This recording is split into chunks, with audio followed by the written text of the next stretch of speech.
মানুষের টাকা পয়সা হয়ে গেলেই মানুষ কি চায় বলুন তো?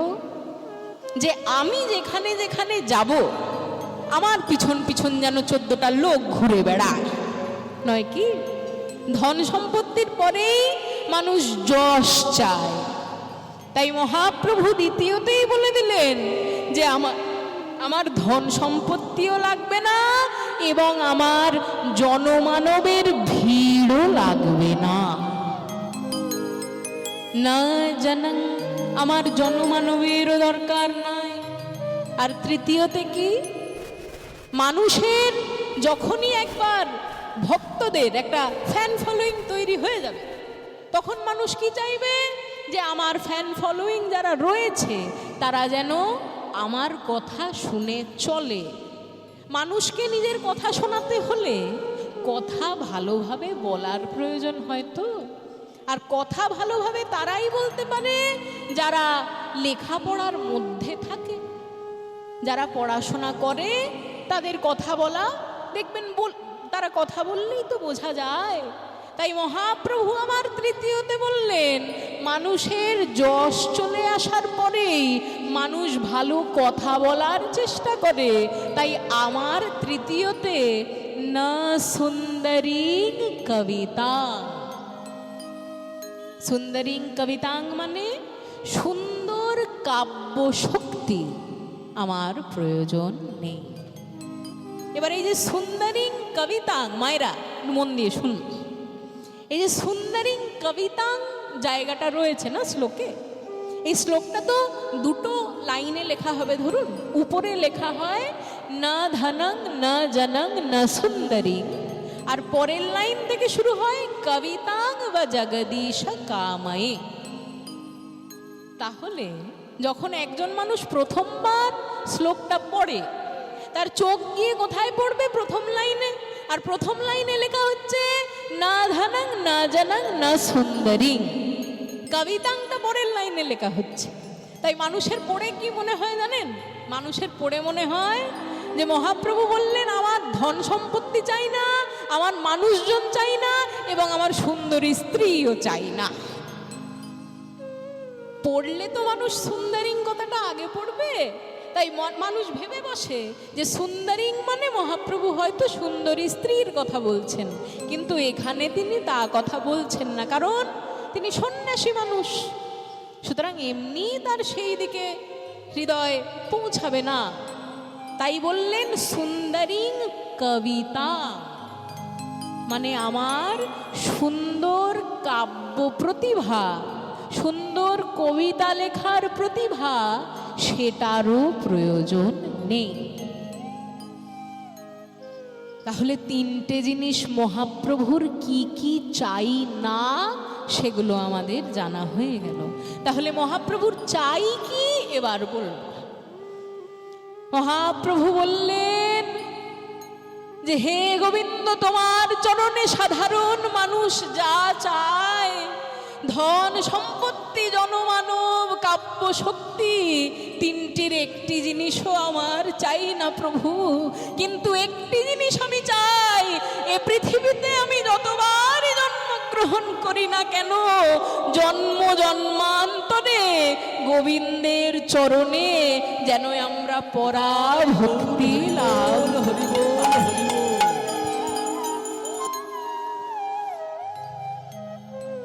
তাই মহাপ্রভু আমার বললেন ধন জন নাহি মাগু, কবিতা সুন্দরী, কিন্তু শুদ্ধ ভক্তি দেহ মোরে, কৃষ্ণ কৃপা করে।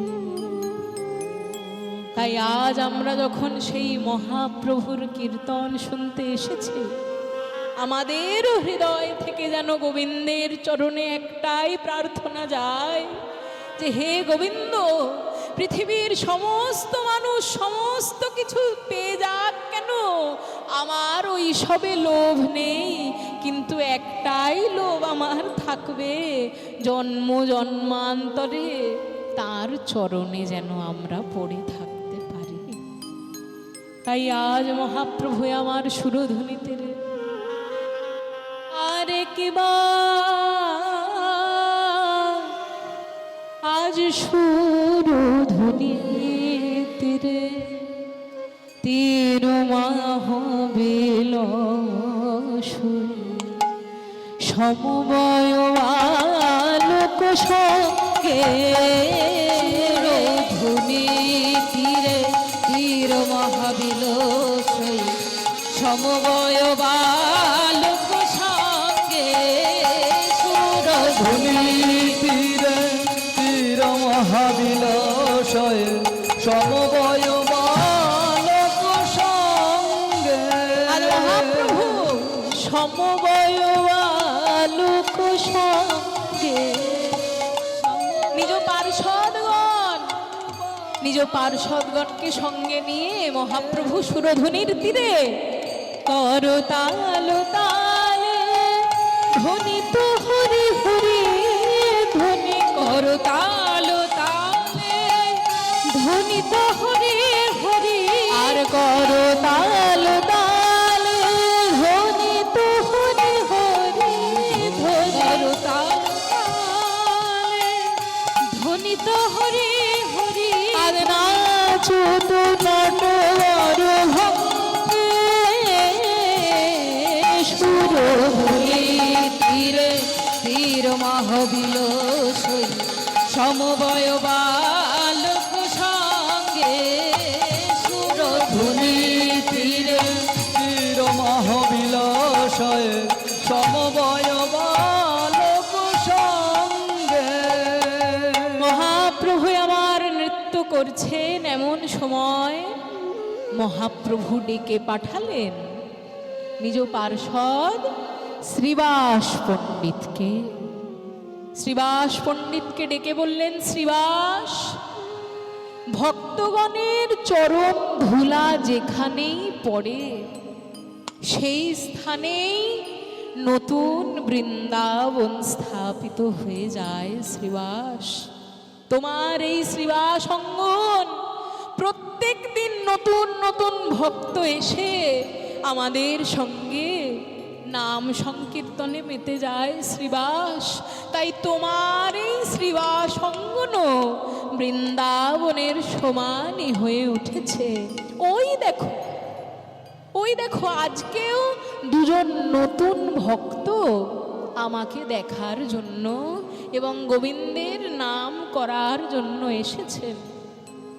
ওই দুই ভক্ত দূর থেকে মহাপ্রভুর দিকে দেখে, আর মহাপ্রভুর দিকে দেখে দুই ভক্ত, যেই দুই ভক্তের মধ্যে দুজনই হলেন একে অপরের ভাই। দুই ভাইয়ের মধ্যে যে ছোট ভাই তার নাম হলো শ্রী নরহরি সরকার, আর যে বড় ভাই তার নাম হলো শ্রী মুকুন্দ সরকার।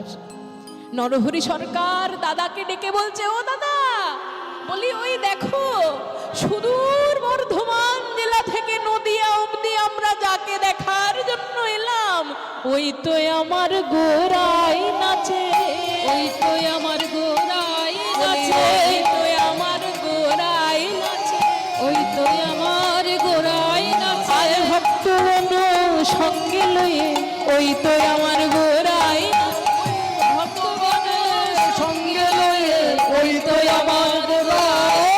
দাঁড়া দাঁড়া দাঁড়া দাঁড়া দাঁড়া দাঁড়া, কি বললি?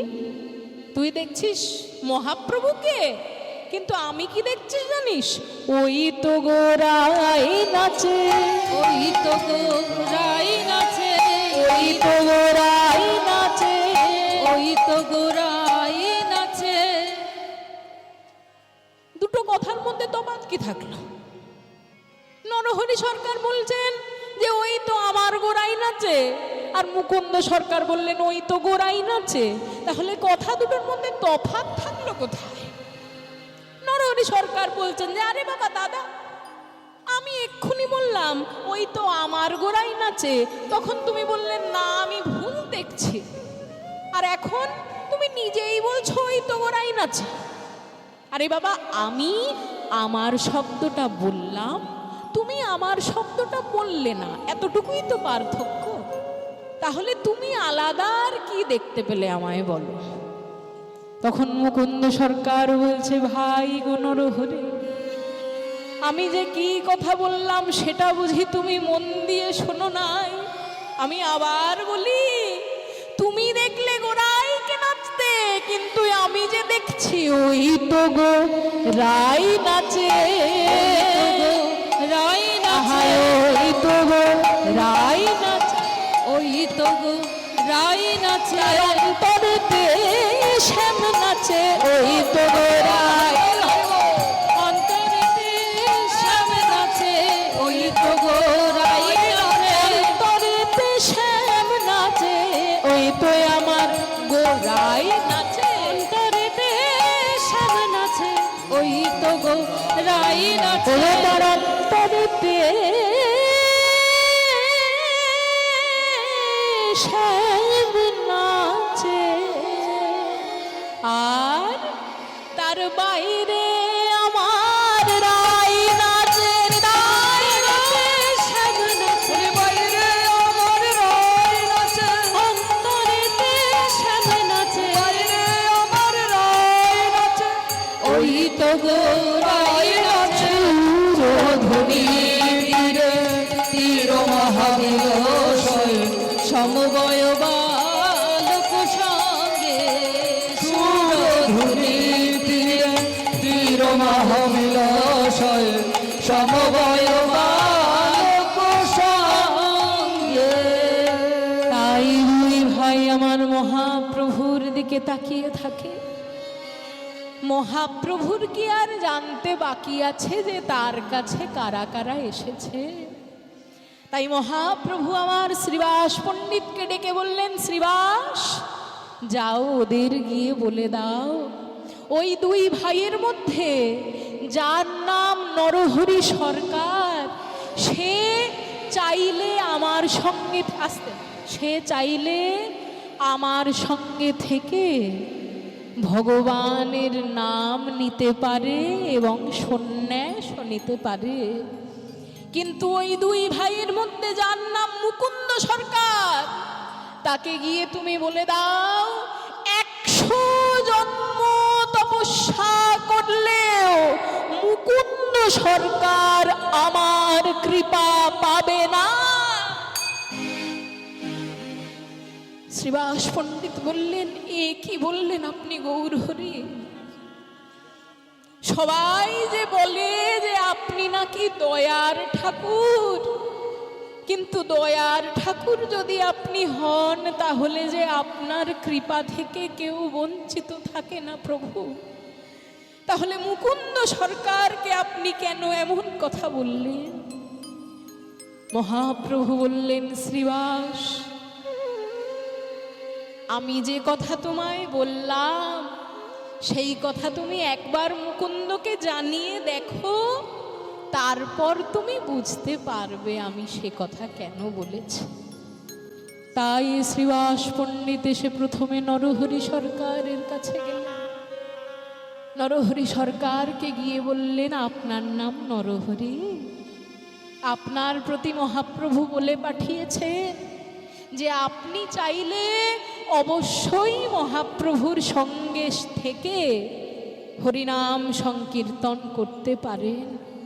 কিন্তু হে মুকুন্দ সরকার, আপনার প্রতি মহাপ্রভু বলে পাঠিয়েছেন, আপনার প্রতি মহাপ্রভু বলে পাঠিয়েছেন যে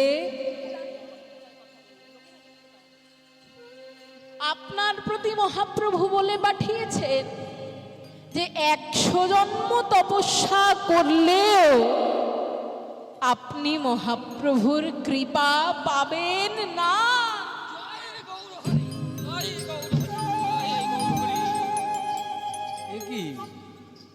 বলি, হ্যাঁ গো, আপনি পাগল টাগল হয়ে গেছেন নাকি? কিংবা শুনতে পাইনি? ও, শুনতে পাননি? মনে হচ্ছে তখন মুকুন্দ সরকার বলছেন, না না ভাই, আমি শুনতে পেয়েছি। তাহলে আপনি এরকম ধেই ধেই করে নাচছেন? আরে বাবা, মহাপ্রভু যদি আমায় বলতেন যে আমি মহাপ্রভুর কৃপা পাবো না, আমি গিয়ে গঙ্গায় ডুব দিয়ে আত্মহত্যা করতাম। আর আপনি মহাপ্রভুর কৃপা করবেন না জেনেও দেই দেই করে নাচছেন। তখন মুকুন্দ সরকার বলছেন, হে শ্রীবাস পণ্ডিত, আপনি পণ্ডিত মানুষ, তাই আপনার কাছে জিনিস তো খুলে বলতে হবে না, কিন্তু নিশ্চয়ই আপনার হয়তো হঠাৎ করে মহাপ্রভুর কথা শুনে একটু চমক লেগে গেছে, তাই আসল কথাটি হয়তো আপনি বুঝতে পারেননি, আমি বুঝিয়ে বলছি।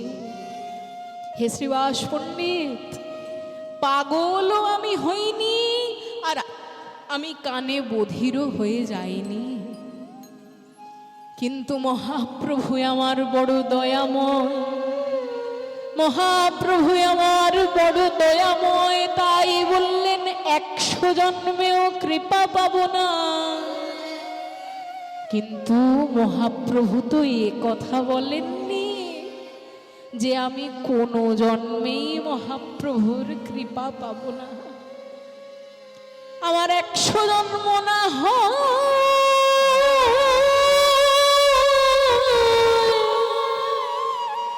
প্রভুর কৃপা না পেয়ে কেঁদে কেঁদে যাবে, কিন্তু হে শ্রীবাস পণ্ডিত, আমি 101 জন্মে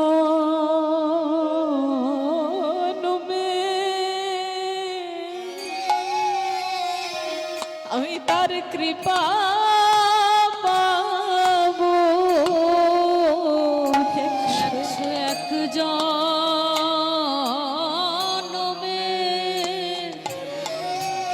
আমি তার কৃপা পাবো। প্রভু 101 জন্মে আমি তার কৃপা পাবো। 101 জন্মে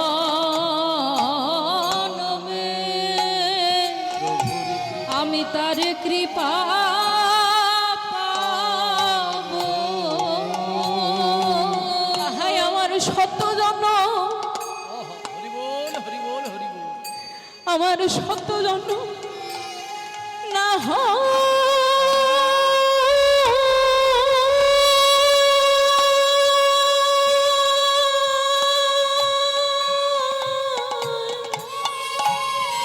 হয় কেঁদে কেঁদে যাবে 101 জন্মে আমি তার কৃপা পাবো। আমার 100 জন্ম না, আমার 100 জন্ম না হয় কেঁদে কেঁদে যাবে 101 জন্মে আমি তার কৃপা পাবো। আমার 100 জন্ম না হয় কেঁদে কেঁদে যাবে, বলি হা গৌর কৃপা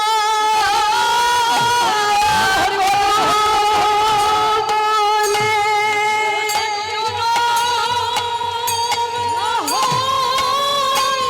কেঁদে কেঁদে যাবে। হা গৌর কৃপা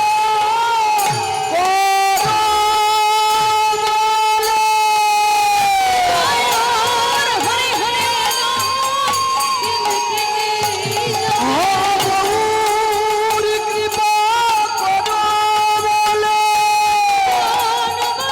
কেঁদে যাবে। 101 জন্মে তার কৃপা পাবো।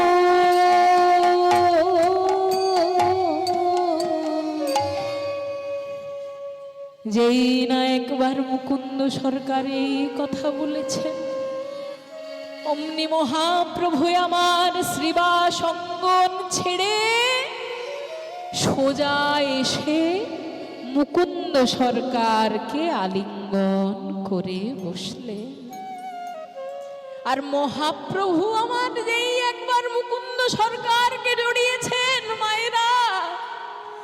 যে মুকুন্দ সরকার এতক্ষণ মহাপ্রভুর কৃপায় 101 জন্মে পাবে বলে নৃত্য করেছিল, সেই মুকুন্দ সরকার মহাপ্রভুর আলিঙ্গন পাওয়ার পরে আজকে হা গৌরাঙ্গ বলে কেঁদে উঠলে। মহাপ্রভু বললেন, মুকুন্দ, মুকুন্দ, শ্রীবাস যখন তোমায় এসে বলল যে আমি 100 জন্মে তোমায় কৃপা করব না, তুমি নৃত্য করে উঠলে মুকুন্দ। আর আমি এখন নিজে এসে তোমায় জড়িয়ে ধরলাম, আর তারপরেও তুমি আমার নাম নিয়ে কাঁদছো। তুমি কেন কাঁদছো মুকুন্দ, আমায় বলো একবার। মুকুন্দ সরকার বললেন, হে মহাপ্রভু, আমি কেন কাঁদছি জানেন প্রভু? আপনার তো না জানা বলে কিছু থাকে না প্রভু, তবু আপনাকে সব খুলে বলতে হয়। তবে আমি বলি, আপনি আমাকে যে এসে এক্ষুনি আলিঙ্গন করলেন, প্রভু আপনি তো তাকেই আলিঙ্গন করেন যাকে আপনি ভালোবাসেন। আর হে প্রভু, যুগ যুগান্তর ধরে যে আমি দেখে এসছি, যাকেই আপনি সব থেকে বেশি ভালোবেসেছেন, তাকেই যে সব থেকে বেশি ব্যথা দিয়েছেন প্রভু। সত্য যুগে প্রহ্লাদকে ভালোবেসে নিজের কাছে নেবেন ভেবেছিলেন, প্রহ্লাদকে ভালোবেসেছিলেন, সেই প্রহ্লাদের উপর হিরণ্যকশিপুর কতই না অত্যাচার হয়েছে। ত্রেতা যুগে আপনি যখন রামচন্দ্র রূপে এলেন, সীতা দেবীকে কতই না ভালোবাসলেন, কিন্তু সীতা দেবীকেও যে আপনি কত কষ্ট দিয়েছেন প্রভু। আর দাপুর যুগে যখন আপনি গোবিন্দ রূপে নেমে এলেন, রাধা রানীকে কতই না ভালোবাসলেন, কিন্তু সেই রাধা রানীকেও তো আপনার জন্য শত শত বৎসর ক্রন্দন করতে হলো প্রভু। তাই আমি ভাবছি, আপনার আমার প্রতি যে অহৈতুকী কৃপা, আপনার আমার প্রতি যে অহৈতুকী ভালোবাসা, আমি ভাবছি সেই ভালোবাসার পিছনেও নিশ্চয়ই আপনি আমায় কোনো বড় দুঃখই দিতে চলেছে। তাই সেই দুঃখের ভবিষ্যৎ চিন্তা করে আমার আজকে ক্রন্দন। প্রভু আপনি কি তবে আমাকেও কোনো কষ্ট দিতে চলেছেন প্রভু? মহাপ্রভু বললেন, হে মুকুন্দ সরকার, আমি যদি কোনো ভক্তকে কষ্ট দিই মুকুন্দ, জানবে সেই কষ্টের মধ্যেও তার কিছু লাভই থাকবে। তোমায় আমি কষ্ট দেব না মুকুন্দ, কিন্তু একটা কথা আমি তোমায় বলতে চাই। তুমি তো হলে একজন চিকিৎসক, কাজেই তুমি যদি তোমার গ্রাম ছেড়ে আমার সঙ্গে সারা জীবন হরিনাম করো, তাহলে তোমার গ্রামের লোকেদের চিকিৎসার কি হবে বলো মুকুন্দ? তোমার গ্রামের লোকেরা যে চিকিৎসা না পেয়ে মারা যাবে মুকুন্দ, সে কাজ কি আমি করতে পারি? শুধু তাই নয়, তোমার বাড়িতে যে গোপীনাথের সেবা রয়েছে, তুমি যদি না থাকো তাহলে সেই গোপীনাথের সেবা কে করবে মুকুন্দ? তাই বলি, ফিরে যাও, তুমি ফিরে যাও, আবার শ্রীখণ্ডে ফিরে যাও, ফিরে যাও, ফিরে যাও, শ্রীখণ্ডে ফিরে যাও, ফিরে যাও, যাও, যাও।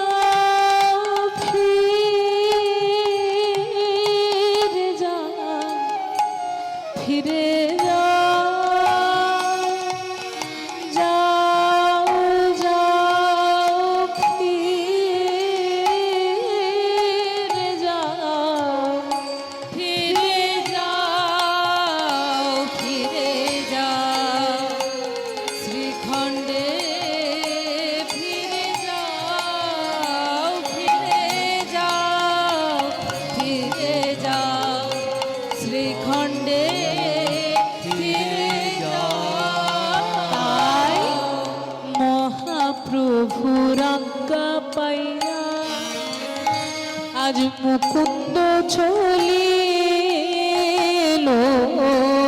মহাপ্রভুর আজ্ঞা পাইয়া মুকুন্দ চলিল।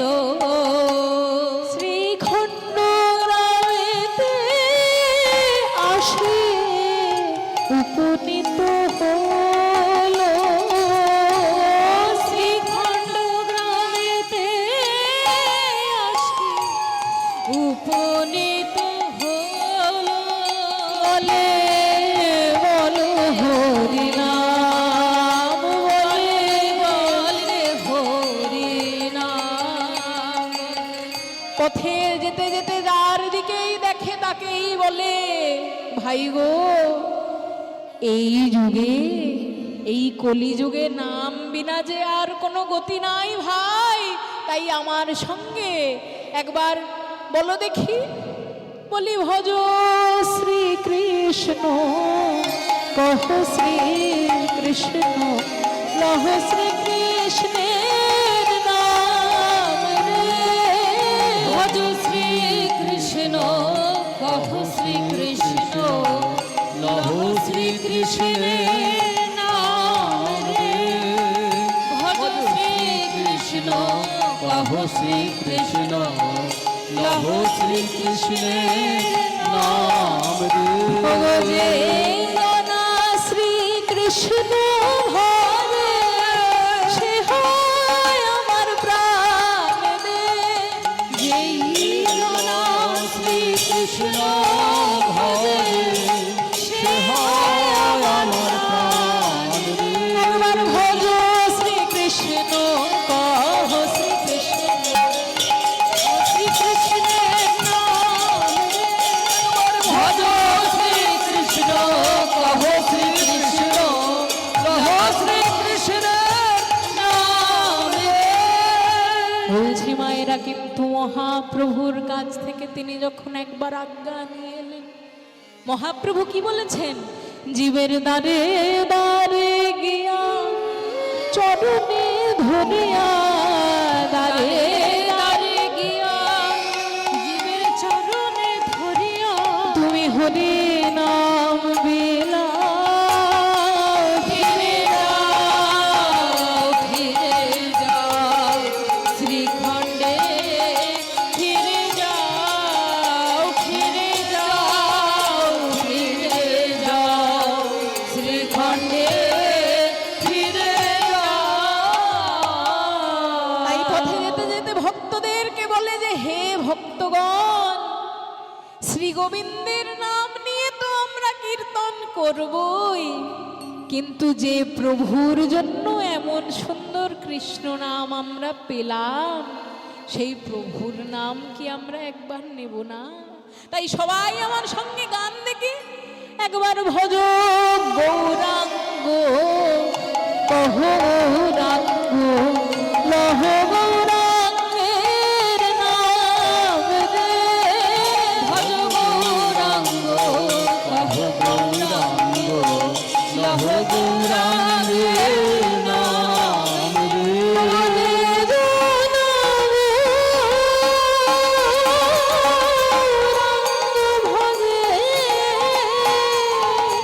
সে হয় আমার প্রাণ দে। জন গৌরাঙ্গ ভজে, সে হয় আমার প্রাণ রে।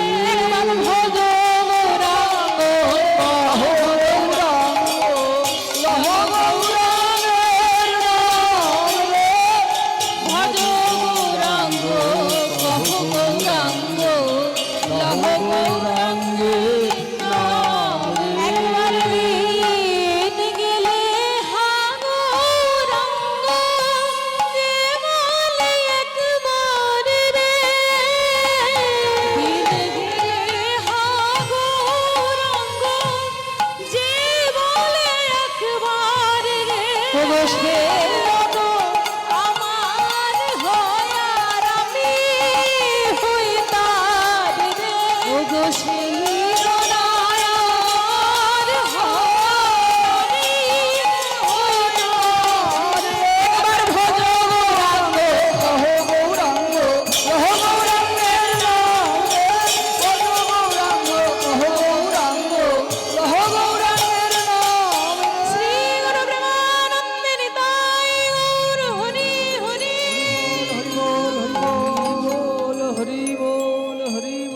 পথে যেতে যেতে যাকেই দেখে তাকেই হরিনাম মিলায় এবং গিয়ে তিনি পৌঁছান শ্রীখণ্ড গ্রামেতে। শ্রীখণ্ড গ্রামে একদিকে শুরু করলেন জীবের সেবা, আর একদিকে শুরু করলেন গোপীনাথের সেবা। প্রত্যেক দিন মুকুন্দ সরকার মানুষের চিকিৎসা করার আগে সকালবেলা উঠে আগে গোপীনাথের পুজোটা তাড়াতাড়ি সেরে নেন, তারপর সারাদিন ধরে সাধারণ মানুষের তিনি চিকিৎসা করেন। তাই পরের দিন সকালবেলা উঠে শ্রীখণ্ড গ্রামে পৌঁছানোর পরে যেই একবার গোপীনাথের পূজা করার জন্য তিনি গেছেন, গোপীনাথের দিকে তাকিয়ে বলছেন, হে প্রভু, তুমি তো সবই জানো। আমি গেছিলাম মহাপ্রভুর সঙ্গে তোমার নাম করব বলে, কিন্তু মহাপ্রভু যে আমায় ফিরিয়ে দিলেন। আমি ভেবেছিলাম, আমার মনে বড় ইচ্ছা ছিল প্রভু, যে তোমার জন্য আমি একটা সুন্দরভাবে মন্দির বানিয়ে দেব। মনে বড় ইচ্ছা ছিল যে একটা সোনার মন্দির তোমায় বানিয়ে দেব। মনে ইচ্ছা ছিল যে একটা দামি পাথরের মন্দির তোমায় বানিয়ে দেব। কিন্তু হে প্রভু, সাধারণ মানুষের চিকিৎসা যে আমি বিনামূল্যে করে থাকি, এবং যদি কারোর কাছ থেকে মূল্য নিই তাতে যে খুব কষ্টে সংসার চলে প্রভু। টাকা করি যে আমার নেই, আমি তোমায় দামি মন্দির বানিয়ে দেব কেমন করে? কিন্তু দামি মন্দির আমি যখন বানাতে পারিনি প্রভু, একটা মন্দির আমি তোমার জন্য বানিয়ে রেখেছি, যে মন্দিরে আমি অন্য কাউকে আসতে দিই না। সেই মন্দির কোথায় আছে জানো? সেই মন্দির বাইরে কোথাও তুমি পাবে না প্রভু। আমার তৈরি মন্দির আমার ভিতরেই রয়েছে। একবার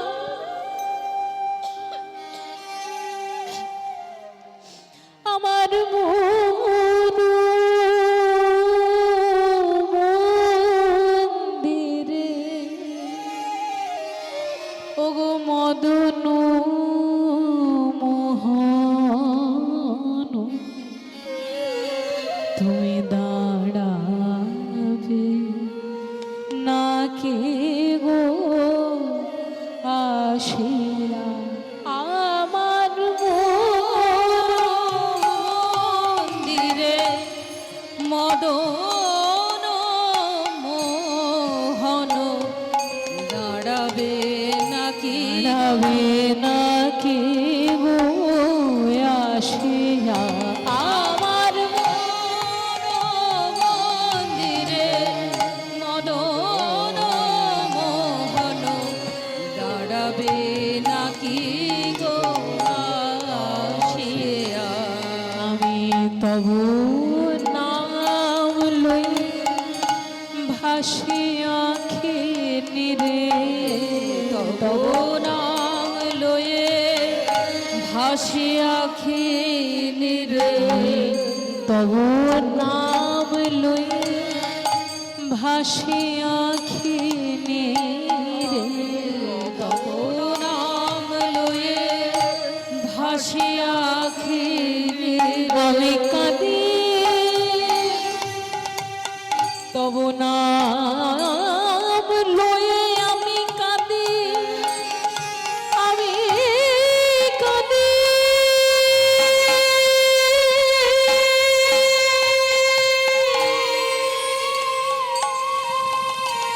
তব নাম লয়ে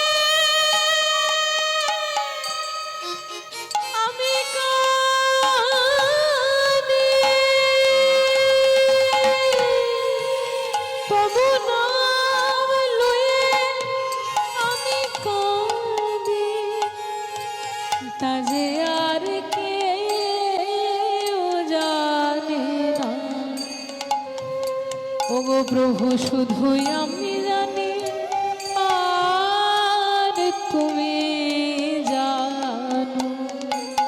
হে প্রভু আমি কাঁদি নিরুজনে বসিয়া, আর মন মন্দিরে মদন মোহন দাঁড়াবে নাকি গো আসিয়া। আমার মন, আমার মন, আমার মন,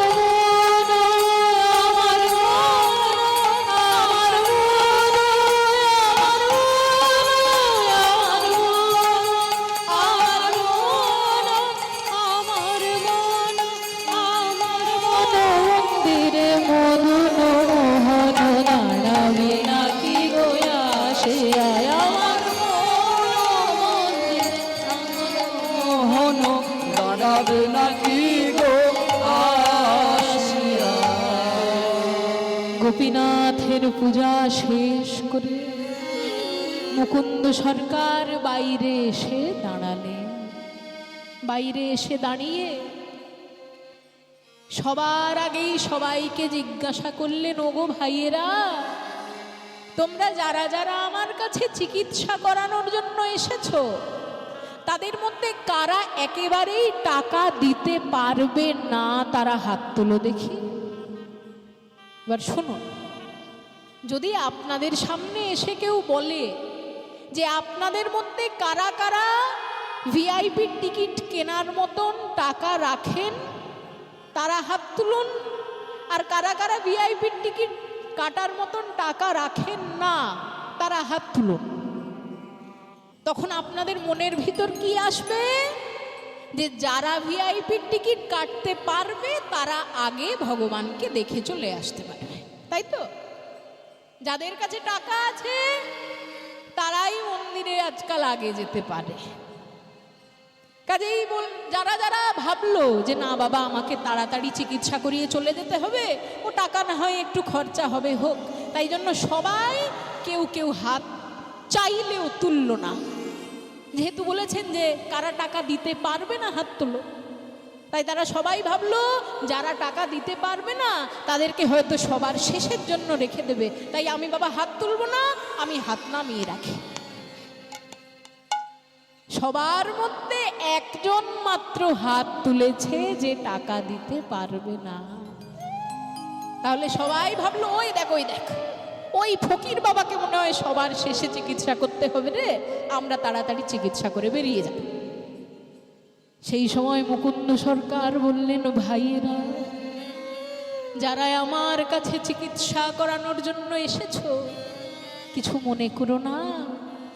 আমার জন্য চিকিৎসাটা প্রথমে হলো একটা সেবা, তারপর অর্থ ছাড়া তো আমার পরিবার চলবে না, তাই অর্থ আমাকে নিতেই হবে। কিন্তু তার আগে যেখান থেকে আমি অর্থ নিতে পারবো না, যার চিকিৎসা আমি শুধুমাত্র সেবা করার জন্য করব, সেই বিনামূল্যে যে চিকিৎসা করাবে আমি তার চিকিৎসাই সবার আগে করব। তখন যিনি হাত তুলেছিলেন সেই ফকির বাবা চেঁচাতে চেঁচাতে এসে মুকুন্দ সরকারের পায়ের কাছে একেবারে লুটিয়ে পড়লেন।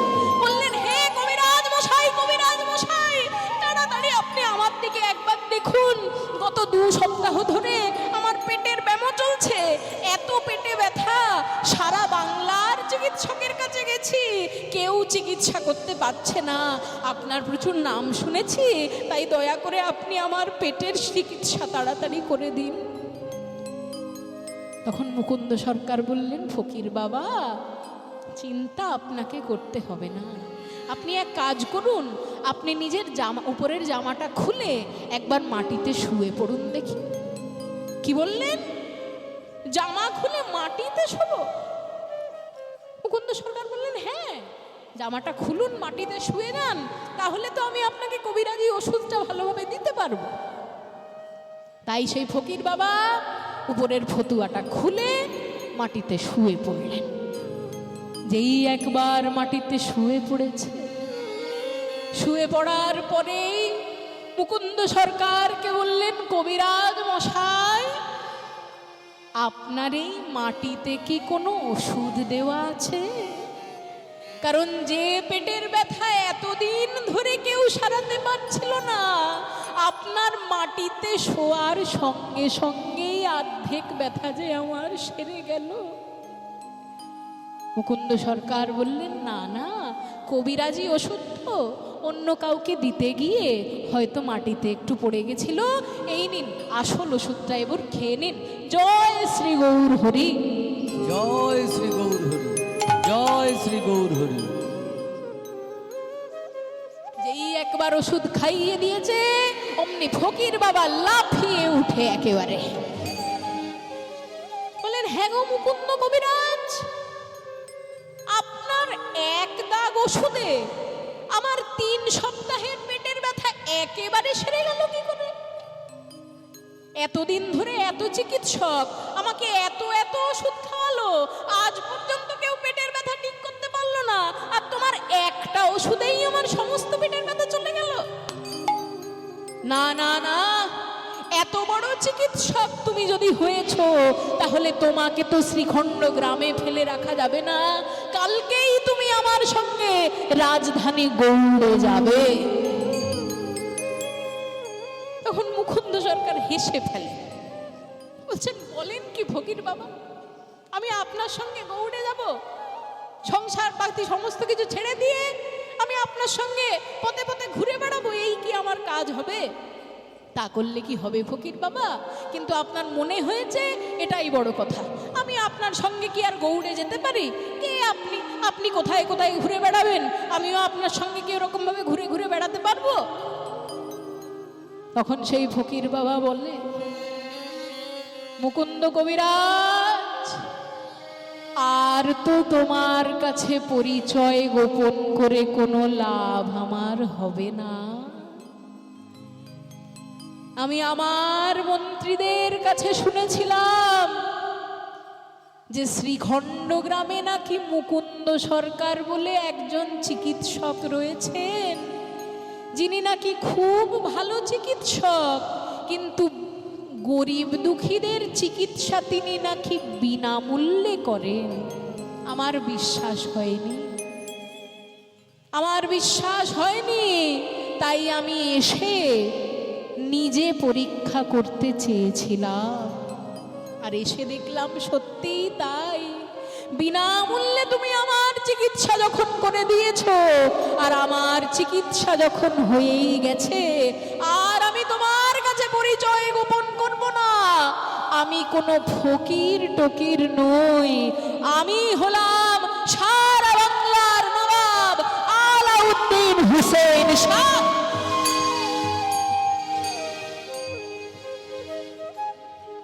নবাব, আপনি আমার বাড়ির বাইরে এসেছিলেন নবাব? হ্যাঁ কবিরাজ, আমার প্রজার মধ্যে যে তোমার মতন ভালো মানুষ আজ অব্দি আছে, সে কথা আমার দেখা হয়ে গেল কবিরাজ। তাই আমি তোমায় আর এই শ্রীখণ্ডে থাকতে দেব না, তোমায় আমার সঙ্গে রাজধানী গৌড়েই যেতে হবে। সেই বলে নবাব চলে গেলেন। কোনো সাধারণ গ্রামের চিকিৎসককে যদি এখন নবান্ন থেকে একটা ফোন করা হয় আর বলা হয় যে আপনার নাম শুনেছেন আমাদের মুখ্যমন্ত্রী, তাই আপনার কাছে চিকিৎসা মুখ্যমন্ত্রী করাতে চান, আপনি নিজের গ্রামের কাজটা ছেড়ে এবার নবান্নই এসে থাকবেন, তাহলে চিকিৎসক কি ভাববে? যে এই গ্রামের মধ্যে অর্ধেক লোক আমি চিকিৎসা করলে আমাকে টাকা দেয় না, আর আমি সবার বাড়িতে বাড়িতে গিয়ে চিকিৎসা করি বলে কেউ আমার সম্মানও করে না। কিন্তু যদি এখন আমি নবান্নে চলে যাই, তাহলে আমি টাকা কড়িও যেমন পাবো, আমি সম্মানও তেমন পাবো, তাই আমি রাজার কাছেই চলে যাই। কিন্তু মুকুন্দ সরকার কিন্তু সেই কথা ভাবলেন না। রাত্রিবেলা যখন বাড়ির সবাই ঘুমিয়ে পড়েছে, ঘুমিয়ে পড়ার পর মুকুন্দ সরকারের দুটি চোখে ছলো ছলো জল। মুকুন্দ সরকার ধ্যান করতে করতে মহাপ্রভুকে বললেন যে প্রভু, তুমি যে আমায় শ্রীখণ্ড গ্রামে পাঠালে সাধারণ মানুষের চিকিৎসা করতে, এমন রাজার চাকরি করার জন্য তো তুমি আমায় পাঠাওনি প্রভু। রাজার চাকরি করার জন্য তো আমি শ্রীখণ্ডে আসিনি, তাহলে আমি এখন কি করব প্রভু? কালকে যে নবাব আমাকে নিয়ে আসার জন্য আসবে, আমি তখন কি তাকে উত্তর দেব? তাই স্বপ্নের মধ্যে মহাপ্রভু আদেশ করে দিলেন। মুকুন্দ সরকারকে বললেন, মুকুন্দ,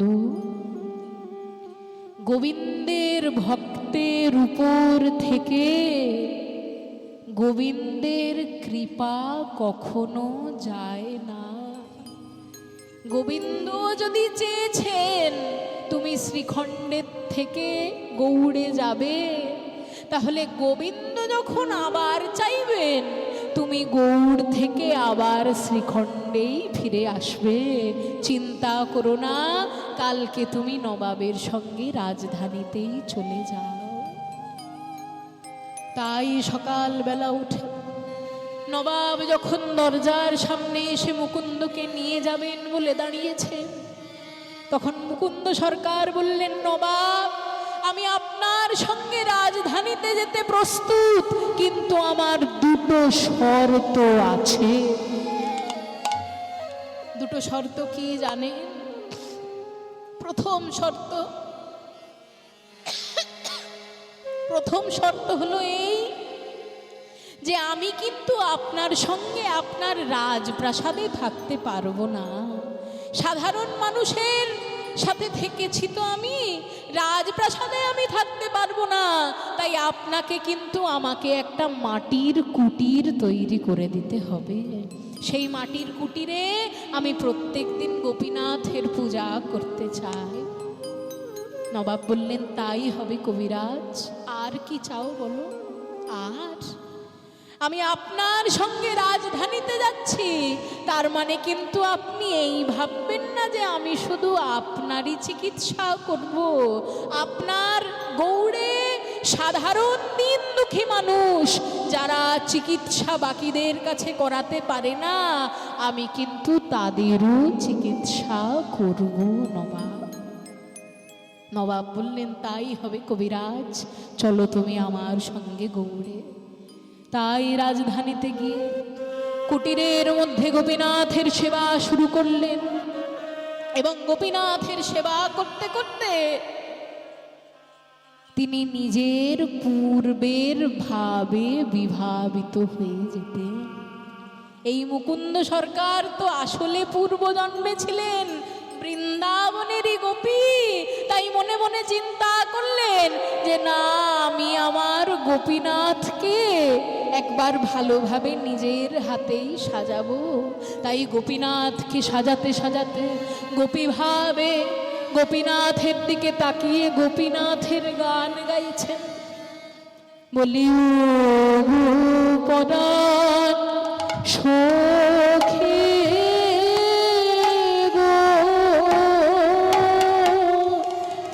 আমার কান,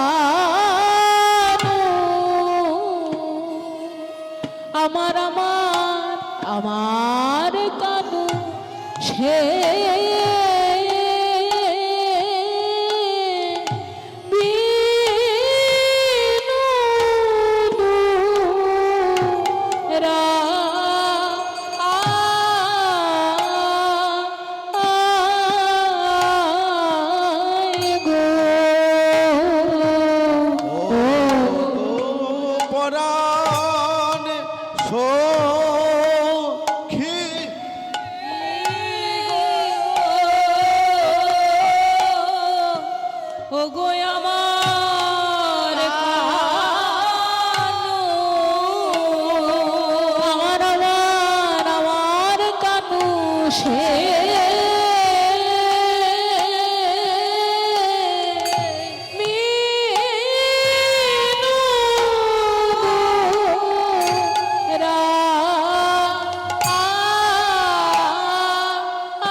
তোমাদের কাছে বলি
বলি সখী আমার কানু সে বিনোদরায় গো কানু সে বিনোদরায় গো বলি কানু সে বিনোদরায় গো কানু সে বিনোদরায় গো।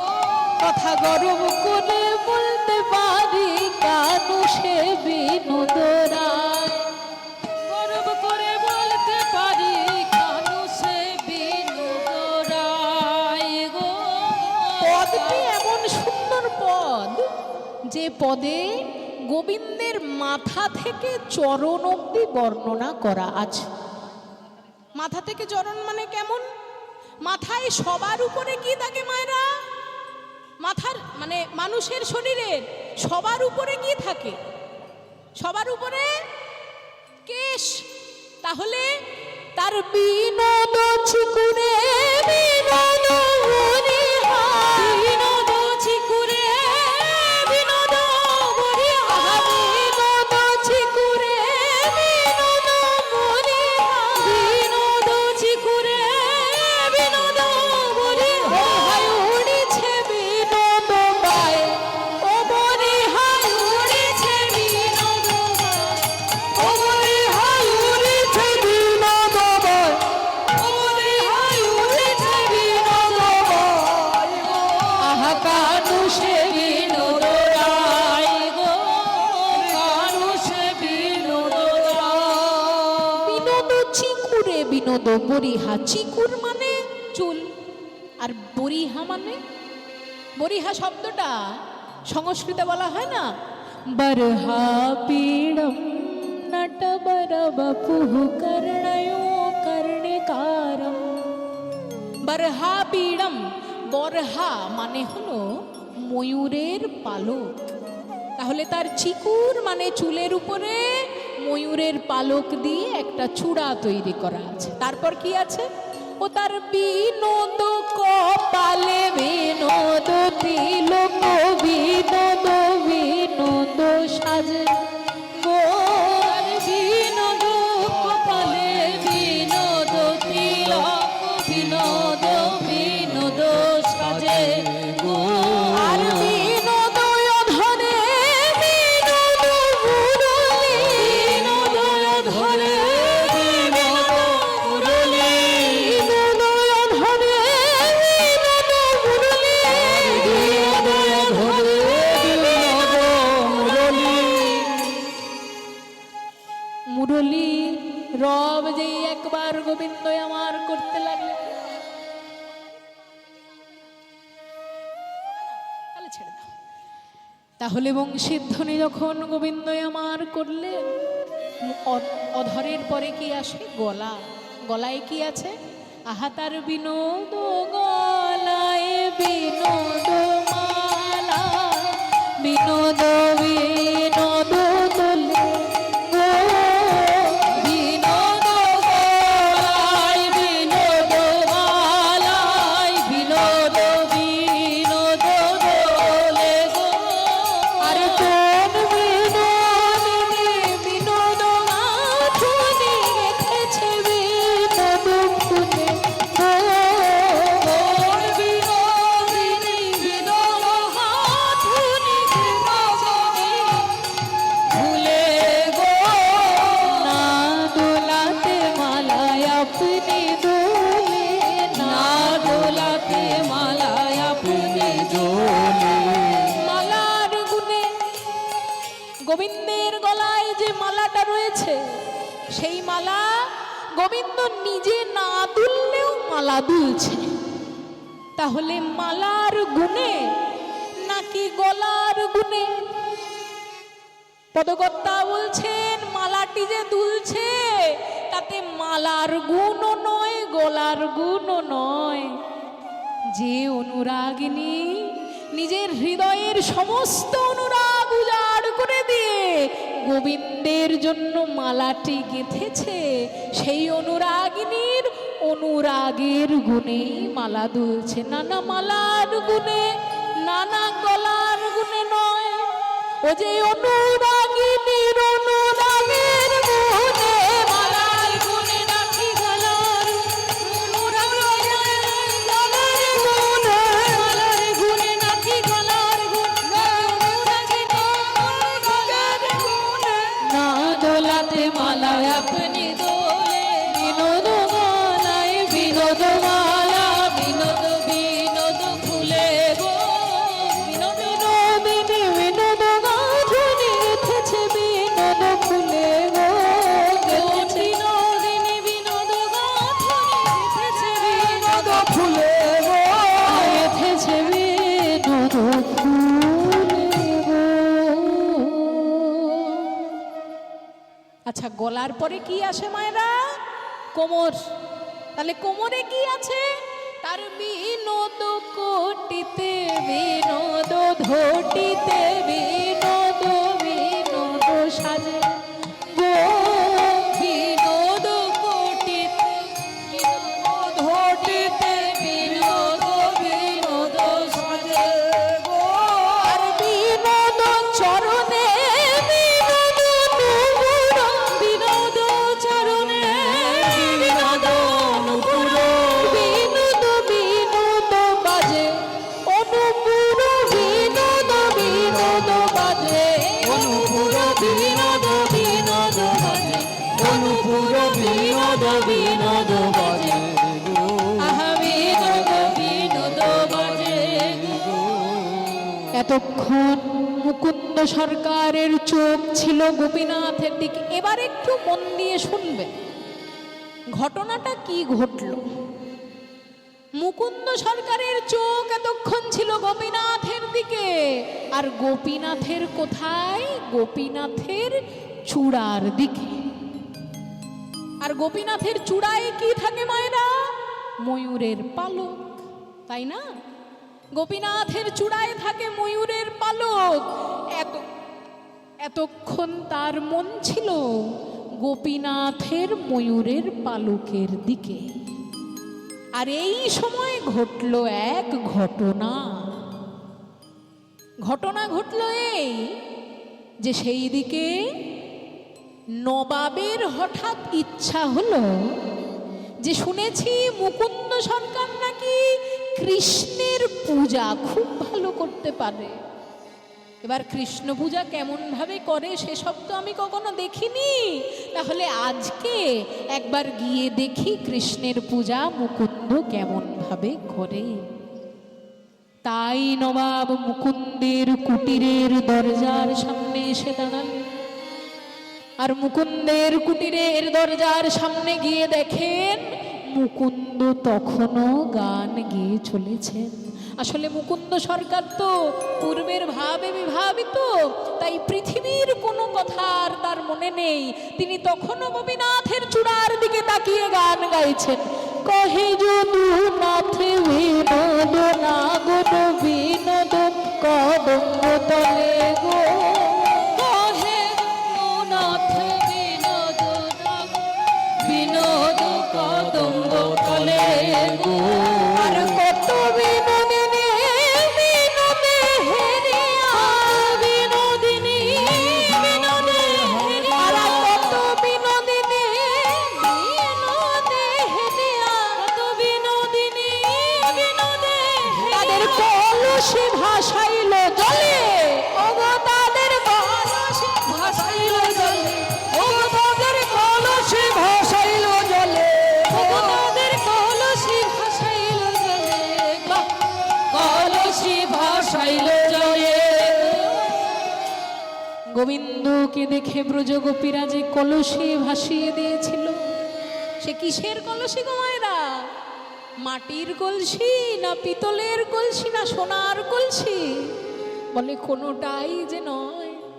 আহা ভাসালো জলে, ভাসালো জলে, তারা ভাসালো জলে, তারা ভাসালো জলে, তাদের কুল কলসি তারা ভাসালো জলে, তাদের কুল কলসি তারা ভাসালো জলে। নানা কুলে গোবিন্দ মেলে না বলে ভাসালো জলে, নানা কুলে গোবিন্দ মেলে না বলে ভাসালো জলে, নানা কুলে গোবিন্দ মেলে না বলে,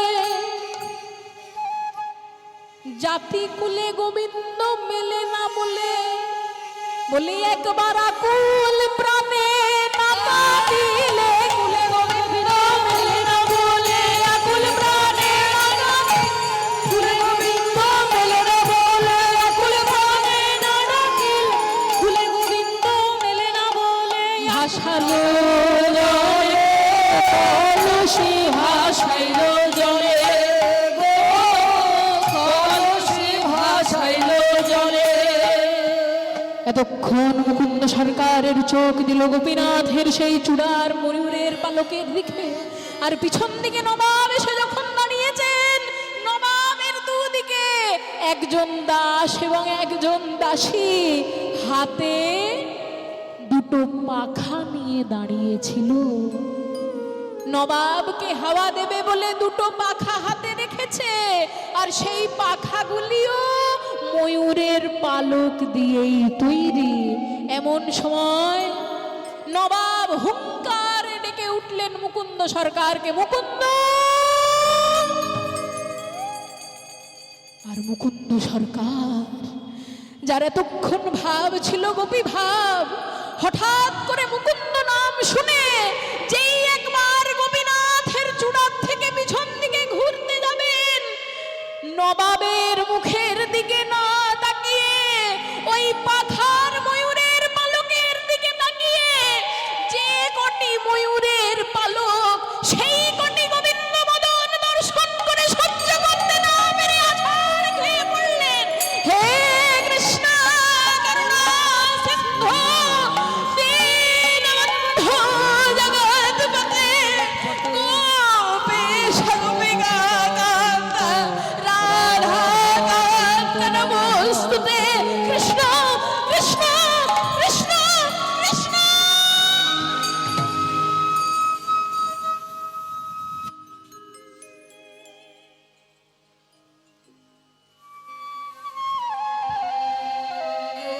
ওগো কে আছো?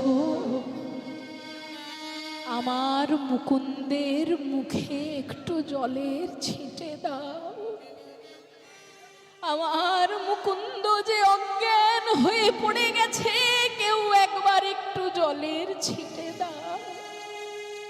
মুকুন্দ সরকারের মুখে জলের ছিটে দেওয়ায় তিনি আবার চৈতন্য ফিরে পেলেন। নবাব বললেন, মুকুন্দ, তুমি হঠাৎ অচৈতন্য কেন হয়ে গেলে আমায় একবার বলবে মুকুন্দ? মুকুন্দ সরকার মনে মনে ভাবলেন, না না, নবাবকে আমি সত্য কথা কোনো মতেই বলতে পারবো না। কারণ আমি যদি নবাবকে বলি যে আপনার পাখার ময়ূরের পালকে আমি গোবিন্দের বদন দেখেছি, তাহলে নবাব আমার ভক্তি নিয়ে ঠাট্টা করতে পারেন। তাই আমি কথাটা একটু ঘুরিয়ে বলি। আসলে নবাব জানেন তো, সবার চিকিৎসা করতে করতে নিজের দিকে মন দেওয়ার সময়ই হয় না আমার বোধহয় একটু মৃগী রোগ হয়েছে। মুকুন্দ, তুমি জানো না, আমার সামনে যদি কেউ মিথ্যা কথা বলে তবে আমি তার জিহ্বা ছেদন করি। কিন্তু একদিন তুমি আমায় প্রাণে বাঁচিয়েছিলে, তাই সেই শাস্তি আমি তোমায় দিতে পারি না মুকুন্দ। তুমি মিথ্যা কথা বলছো নবাব। হ্যাঁ হ্যাঁ, তুমি মিথ্যা কথাই বলছো মুকুন্দ। কারণ তুমি হতে পারো বড় চিকিৎসক, কিন্তু আমিও তো এই প্রদেশের রাজা।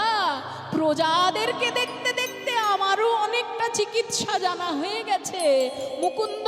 মৃগী রোগী প্রজা আমি অনেক দেখেছি, কিন্তু তোমার যদি মৃগী রোগী হবে, তাহলে তুমি যখন অজ্ঞান হলে তোমার দুই চোখে জল এলো কেন মুকুন্দ? তোমার যদি মৃগী রোগী হবে, তাহলে তুমি যখন অজ্ঞান হলে তোমার মুখে কৃষ্ণ কৃষ্ণ নাম এলো কেন মুকুন্দ? এ তো মৃগী রোগের লক্ষণ হতে পারে না। মুকুন্দ সরকার বললেন, নবাব, আমি বড় ভুল করেছি নবাব। নবাব বললেন, না মুকুন্দ, ভুল তুমি করনি, ভুল করেছি আমি। কারণ তোমার মতন এত বড় একজন উপরওয়ালার বান্দাকে আমি নিজের কেনা চাকর বলে মনে করেছি মুকুন্দ। এতে যে উপরওয়ালা আমাকে ক্ষমা করবে না মুকুন্দ। তাই তুমি আর এখানে থেকো না। আমি বুঝতে পেরেছি তোমার অসুবিধা, তোমায় আর এখানে থাকতে হবে না মুকুন্দ। তুমি আবার তোমার গ্রাম শ্রীখণ্ডেই ফিরে যাও। শুধু এই নবাবের যদি কখনো কিছু চিকিৎসার প্রয়োজন পড়ে, যেন একবার একটু আমায় দেখে যেও মুকুন্দ। মায়েরা, সেই যে বলেছিলাম না, মহাপ্রভু বলেছিলেন স্বপ্নাদেশে যে গোবিন্দের ভক্তের উপর থেকে গোবিন্দের কৃপা কখনো যায় না। মহাপ্রভু বলেছিলেন না, গোবিন্দের ইচ্ছা হলে তুমি আবার ফিরে আসবে। তাই গোবিন্দের ইচ্ছায় আবার শ্রীখণ্ড গ্রামে তিনি ফিরে এলেন। শ্রীখণ্ড গ্রামে ফিরে আসার পথে যাকেই দেখে তাকেই বলে, ভাই, আমার মহাপ্রভুর জন্যই আমার আজ যত কিছু ভালো সব হয়েছে। তাই একবার সবাই মিলে প্রেমানন্দে মেতে হরি বলো, হরি নামের বন্যা যে এলো। প্রেমানন্দে মেতে হরি বলো, হরি নামের বন্যা যে এলো। প্রেমানন্দে মেতে হরি বলো, হরি নামের বন্যা যে এলো। প্রেমানন্দে মেতে হরি বলো, হরি নামের বন্যা যে এলো। প্রেমানন্দে মেতে হরি বলো, হরি নামের বন্যা যে এলো। এমন বন্যা দেখি নাই মানুষ শুকনাতে তলায়। বন্যা দেখি নাই মানুষ শুকনাতে তলায়। বলে, মায়েরা, আপনাদের তো বাড়ির কাছেই গঙ্গা নাকি? খুব বেশি দূরে তো গঙ্গা নয়। তা দূরে যদি গঙ্গা না হয়, তাহলে আপনারা তো নিশ্চয়ই বন্যা টন্যার খবর অনেক পান, যে পাশের দিক থেকে সমস্ত কিছু ভেসে ভেসে যাচ্ছে। তা বন্যা তো আমরা জীবনে অনেক দেখলাম, কিন্তু এমন বন্যা কি কখনো দেখেছেন যে বন্যায় জল কোথাও দেখা যায় না কিন্তু মানুষ ডুবে যাচ্ছে। সেই বন্যা যদি দেখতে হয় একবার নিজেদের দিকেই তাকিয়ে দেখুন। কত শত লোকেরাই না এসেছেন গোবিন্দের নাম শোনার জন্য, কোথাও জল নেই কিন্তু সবাই গোবিন্দের নামেই কেমন ডুবে গেছে। এমন বন্যা দেখি নাই মানুষ শুকনাতে তলা, এমন বন্যা দেখি নাই মানুষ শুকনাতে তলায়। ডুবলো নদের, আহা ডুবলো নদের পুরুষ নারী জাতের বিচার নাই। এমন বন্যা দেখি নাই মানুষ শুকনাতে তলায়। এমন বন্যা দেশের বিচার নাই। ওগো ভাইরা, আমরা যে জাতের বিচার করছি কিন্তু মহাপ্রভু হরিনামের ভাষায় কাদেরকে কাদের ভাষালেন গো? হরিদাস প্রভু, যার নাম ছিল হারেস, যিনি যবনের মুসলমানের ঘরে জন্মগ্রহণ করলেন, তিনি পর্যন্ত মহাপ্রভুর ভাবে ডুবে গেলেন। আর আমরা জাতের বিচার করে মরছি। দেখো হরিদাস কাজীর ছেলে, সেও বুঝি ডুবে গেল। হরিদাস কাজীর ছেলে, সেও বুঝি ডুবে গেল। হরি বলে রে হরিদাস, হরি বলে রে হরিদাস। দেখো হরিদাস সে কাজীর ছেলে, সেও বুঝি ডুবে গেল। হরিনামের বন্যা যে এলো প্রেমানন্দে মেতে হরি বলো। হরিনামের বন্যা যে এলো প্রেমানন্দে মেতে হরি বলো। হরিনামের বন্যা যে এলো।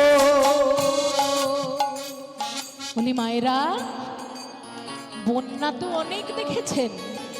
বন্যায় মানুষ ডুবে যায়, বন্যায় গরু ছাগল ডুবে যায়, বন্যায় বাড়ি ঘরদোর ডুবে যায়। কিন্তু এমন বন্যা কি কখনো দেখেছেন যেখানে স্বয়ং ভগবান পর্যন্ত ডুবে যান? স্বয়ং ভগবান ডুবে যান যে বন্যায় মায়েরা। ভগবান মহাপ্রভু নিত্যানন্দ রূপে যখন নেমে এলেন, তারাও তখন এই হরিনামের বন্যায় ভগবান হয়েও মানুষের সঙ্গে ডুবে গেলেন। যাই বলি হারি তার তরঙ্গ ভারী, বন্যার যাই বলি হরি তার তরঙ্গ ভারী। বন্যার যাই বলি হারি তার তরঙ্গ ভারী। দেখো প্রেম তরঙ্গে খেলছেন সাঁতার গোলক বিহারী। বন্যার যাই বলি হরি ও তার তরঙ্গ ভারী। বলি প্রেম তরঙ্গে খেলছে সাঁতার গোলক বিহারী। আমার সঙ্গে প্রভু, সঙ্গে প্রভু নিত্যানন্দ পাথারে সাঁতার দিল। জীবন বলে রে বলি সঙ্গে প্রভু বলে রে, সঙ্গে প্রভু হরি বলে রে। বলি সঙ্গে প্রভু নিত্যানন্দ পাথারে সাঁতার দিল। হরিনামের বন্যা যে এলো প্রেমানন্দে মেতে হরি। হরিনামের বন্যা যে এলো প্রেমানন্দে মেতে হরি বলো। হরিনামের বন্যা যে এলো। তা বলি হরিনাম তো আপনারা অনেক শুনেছেন। হ্যাঁ গো, এবার একটা কথা বলি, একটা কথা বলি শুনুন।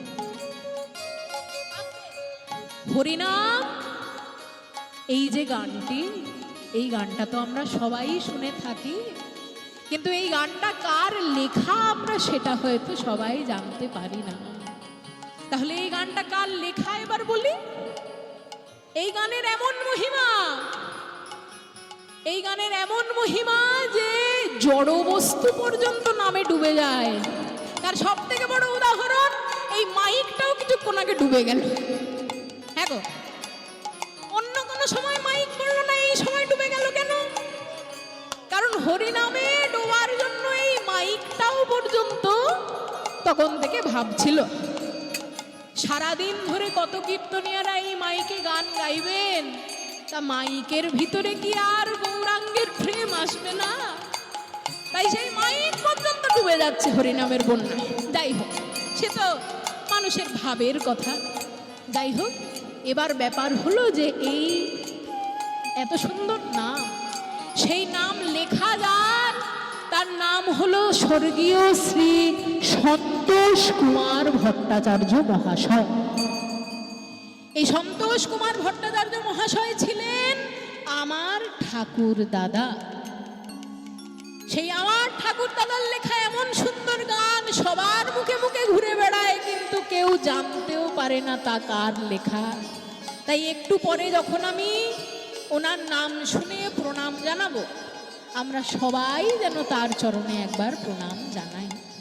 তাহলে একবার হরি বলে বলে তোমরা নামো সেই জলে, একবার হরি বল বলে তোমরা নামো সেই জলে, হরি বল বলে তোমরা নামো সেই জলে, একবার হরি বল বলে তোমরা নামো সেই জলে।